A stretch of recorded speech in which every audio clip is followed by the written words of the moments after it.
No fears, no chains. Invites you to live a life of emotional abundance. Written by Vanessa Pisuto. Narrated by Belinda Sainsbury.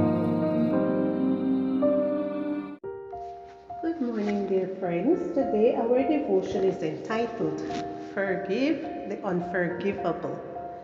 Our scripture reading is taken from Matthew chapter 6 and verse 12.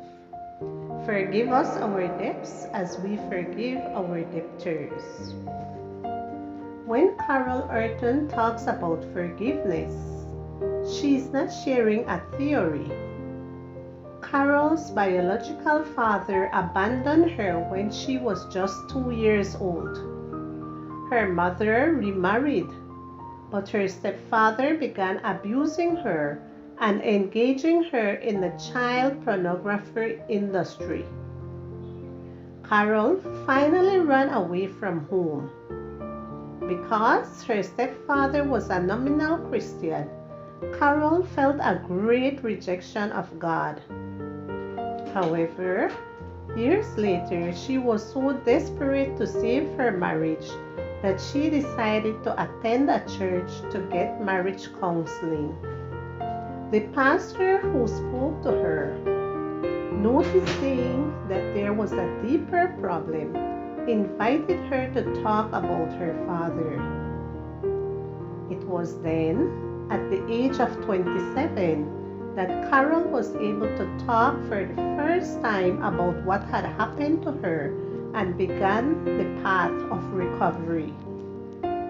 Later, the church Carol attended held a series of 6 sermons about forgiveness.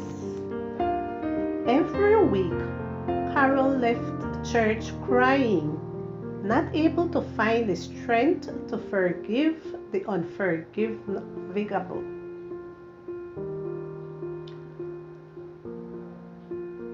The people who had hurt her had never apologized to her. At the end of the series, Carol went to chat with the preacher to explain why she should be exempt from forgiving. The preacher listened patiently and said, "Why don't you try?" One morning, while telling me her story, Carol said, "This is what I learned. Forgiveness is not a feeling, but a decision. When we take the necessary steps to do what God asks of us, however difficult it may be, the result is always surprising." Carol decided to forgive her stepfather, so she called him on the phone. She told him about all the harm he had caused her and told him that she had decided to forgive him by the grace of Jesus.